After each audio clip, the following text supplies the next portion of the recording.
Kami sering ditanya apa beza Hamas dan Fatah. Ini penjelasan kami. Harakah Al-Muqawamah Al-Islamiyah atau Hamas bermaksud Gerakan Pembebasan Islam adalah satu gelombang yang mula ditubuhkan pada 1987. Sebenarnya gerakan ini pada asalnya dipelopori oleh Ikhwanul Muslimin dari Mesir yang sentiasa memberikan bantuan kepada perjuangan Palestin sejak Perang Arab-Israel 1948 lagi. Ikhwanul Muslimin adalah gerakan Islam yang muncul pada tahun 1928 dengan membawa ideologi Islam di Mesir. Selepas Perang Arab-Israel 1948, Ikhwanul Muslimin mula bergerak di Gaza dan tebing barat. Syekh Ahmad Yassin sendiri aktif dalam gerakan ini. Akhirnya, pada 1987, Hamas ditubuhkan dan Syekh Ahmad Yassin dilantik sebagai pemimpin spiritualnya atau Mursyidul Am.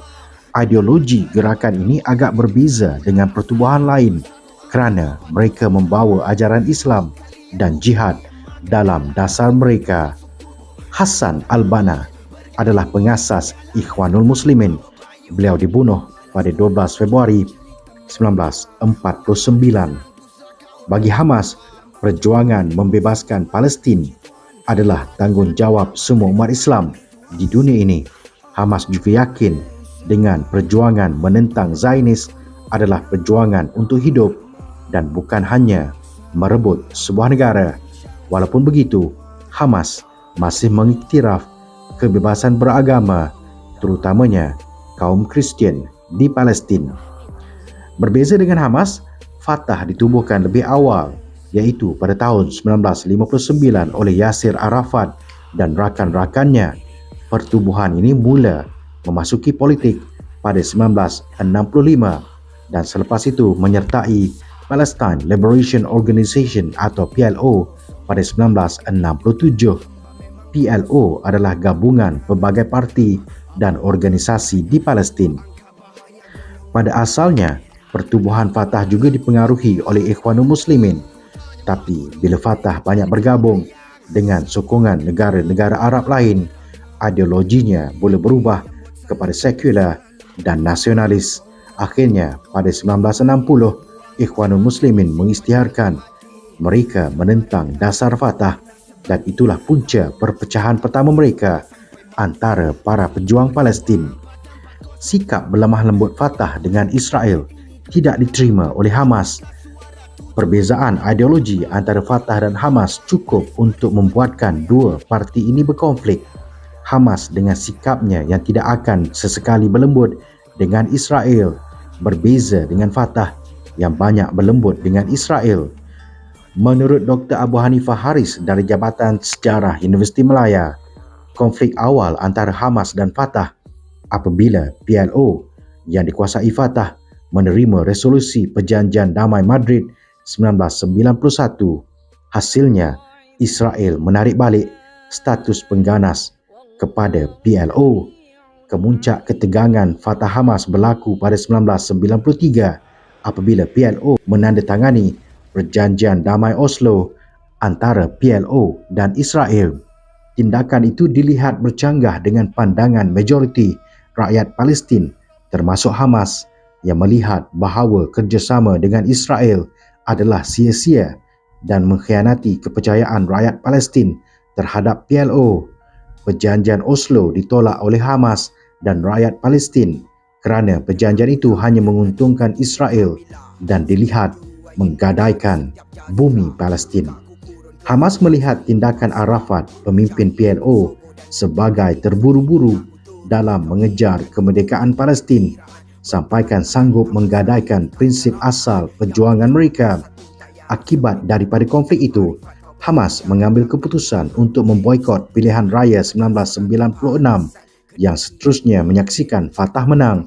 Arafat dilantik menjadi Presiden Palestinian National Authority atau PNA, iaitu kerajaan separuh bebas di tebing barat dan semenanjung Gaza. Hamas yang diklasifikasikan sebagai pertubuhan pengganas oleh Israel, Kesatuan Eropah dan Amerika Syarikat mula menjadi mangsa di negara mereka sendiri. Ini kerana PNA dilihat sebagai kerajaan boneka Israel dan Barat. Muhammad Dahlan, Menteri Dalam Negeri Palestin ketika itu, membuat banyak tangkapan, memenjara dan menyiksa ramai anggota Hamas, khususnya dari Brigade Al-Qassam. Para pemimpin PLO berserta konco-konco dan jentera-jentera mereka menangkap, menyiksa, memenjara dan membunuh para pejuang Palestin. Sebagai contoh, peristiwa pembunuhan Kamal Khalil daripada Brigade Al-Qassam pada 4 April 1995 dan juga peristiwa Black Friday di mana pasukan keselamatan Palestin atau Palestine Authority PA membunuh 14 anggota Hamas. Dipetik dari buku Hamas daripada underground kepada parti pemerintah, muka surat 65. Tetapi pada pilihan raya 2006, Hamas mengambil keputusan untuk bertanding. Keputusan yang mengejutkan. Apabila Hamas menang dalam pilihan raya itu, maka berlaku lagi konflik antara dua parti ini. Maka terbentuklah dua pemerintahan di Palestin. Pilihan raya 2006 menyaksikan Hamas menang 74 kerusi daripada 132 kerusi. Ini memberikan tamparan hebat kepada Fatah yang sudah berkuasa di Palestin sejak tahun 1993. Antara faktor yang menyebabkan Hamas menang adalah rekod Hamas yang bersih dari skandal rasuah, salah guna kuasa dan tiada sebarang usaha dari Hamas untuk berbaik-baik dengan Zionis Israel.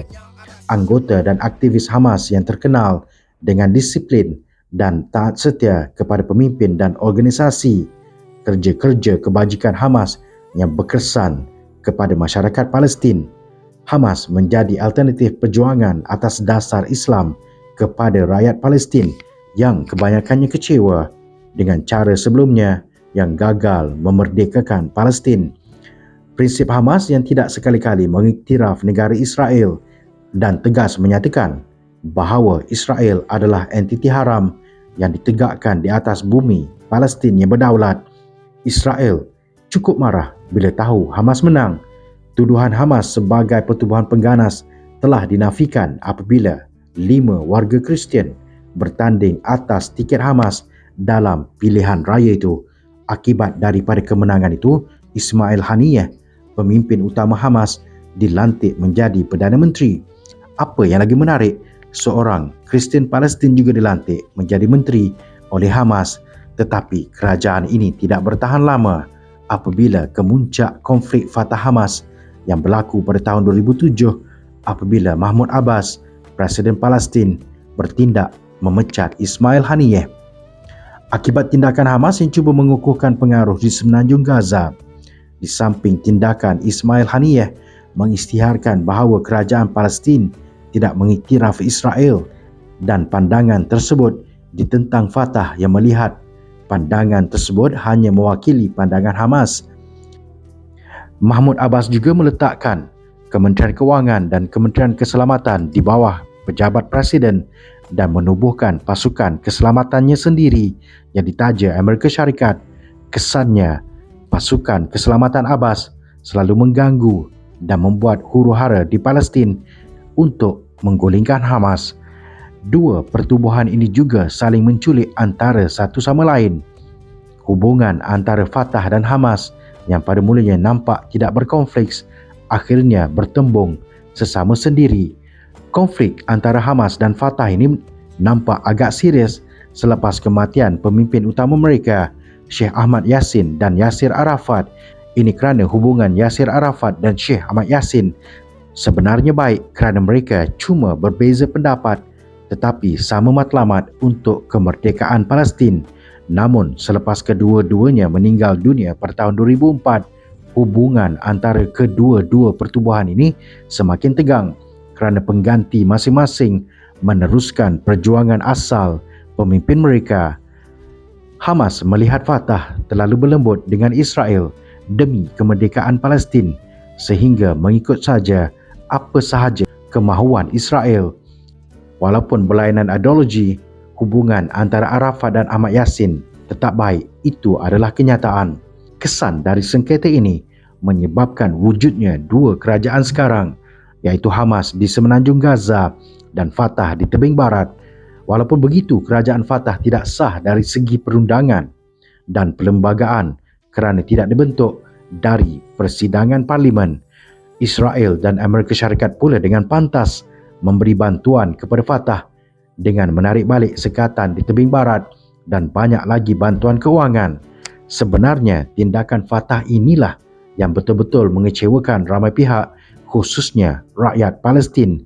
Fatah juga dilihat lebih pentingkan hubungan mereka dengan Amerika Syarikat dan macam terlalu biasa berlemah lembut dengan Israel dari tujuan asal untuk menentang pendudukan Zionis Israel mula berubah kepada pertumbungan sesama umat Palestin sendiri.